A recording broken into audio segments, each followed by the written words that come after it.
दोस्तों, अगर आप कहानी सुनने के शौकीन हैं, तो आप बिल्कुल ही सही चैनल पर आए हैं। इस चैनल पर आपको रोज एक नई कहानी सुनने को मिलेंगी। दोस्तों, यह कहानी है चुड़ैल के कंगन के बारे में। एक बार की बात है, एक लड़की थी जिसका नाम सारिका था। सारिका 15 साल की लड़की है, जो छुट्टियों में अपने गांव दादा दादी के घर घूमने जाती है। सारिका जब अपने दादी के घर पहुंचती है, तो उसके दादा दादी अपनी पोती से मिलकर बहुत खुश होते हैं। पर ये बात किसी को नहीं पता थी कि जल्दी ही इनकी इस खुशी पर ग्रहण लगने वाला है। सारिका का कुछ दिन तो उसके गांव में बहुत अच्छे से बीता। फिर एक दिन सारिका अपने सहेलियों के साथ गांव के बगीचे में खेल रही थी। सारिका खेलते खेलते आम के पेड़ को देखती है। उसके बाद वो अपने सहेलियों से कहती है, चलो ना आम तोड़ते हैं। सारिका ढेले से आम को तोड़ने की कोशिश करती है और उसका ढेला आम पर लग भी जाता है, जिससे आम गिर जाता है। पर आम गिरते हुए थोड़ी दूर मिट्टी में दबे एक पोटली के पास चला जाता है। सारिका जब आम लेने वहां पहुंचती है, तो उसे पोटली का थोड़ा हिस्सा उसे दिखाई देता है। वो सोचती है कि क्या है ये सोचकर वो पोटली बाहर निकाल लेती है। उस पोटली को खोलकर देखती है तो उसे उसमें कंगन मिलते हैं, जो बहुत पुराने दिख रहे होते हैं। सारिका को तो पता भी नहीं था कि ये कंगन उसकी जिंदगी का सबसे भयानक हिस्सा बनने वाला है।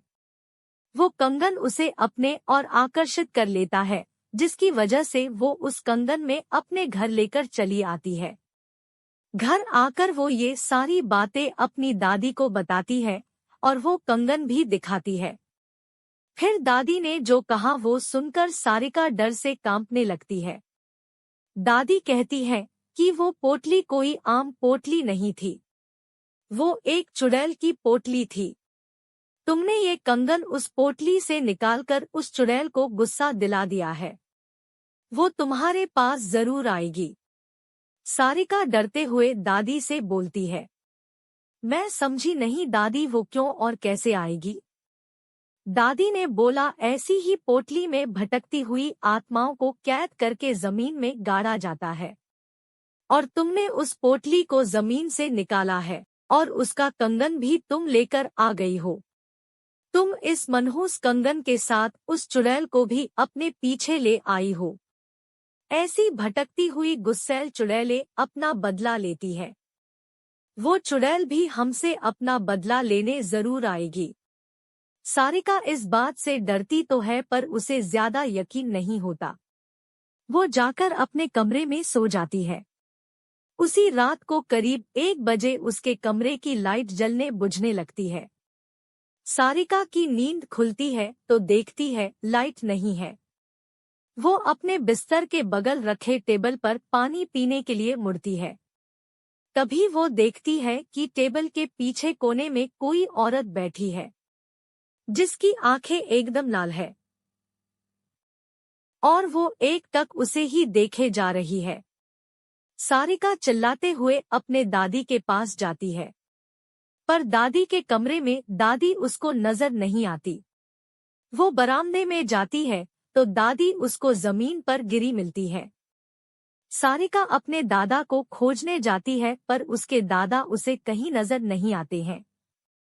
जब वो पूरे घर में अंधेरे में खुद को अकेला पाती है, तो डर के मारे बेहोश हो जाती है। सुबह उसकी नींद खुलती है तो उसे अपने दादा दादी दिखते हैं। वो अपने दादी को सारी कहानी बीते रात की बताती है। दादी बोलती है, हम दोनों अपने कमरे में ही थे। दादी सब समझ गई। उन्होंने बोला, ये सब उस चुड़ैल का किया है।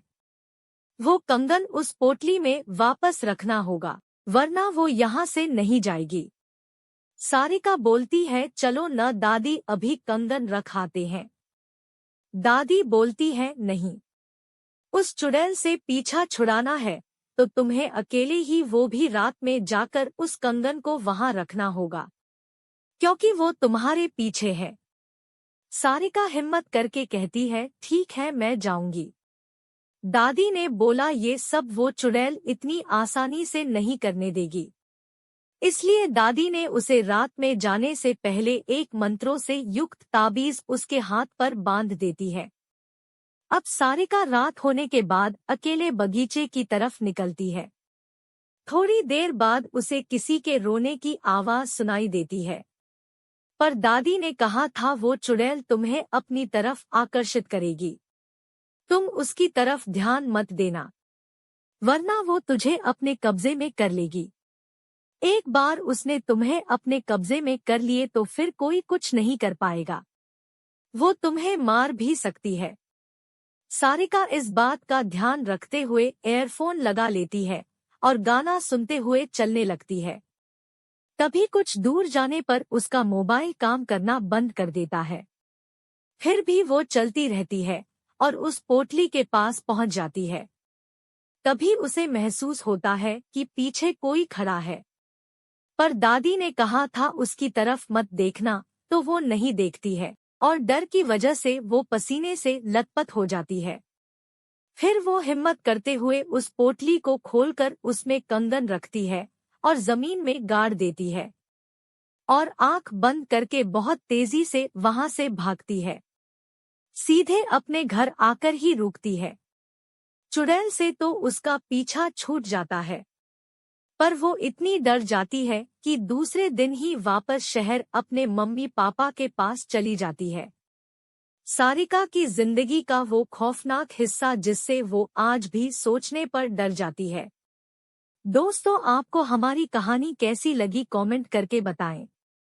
अगर आपको हमारी कहानियाँ अच्छी लगती हों तो हमारे चैनल को सब्सक्राइब करें और अपने दोस्तों में शेयर करें।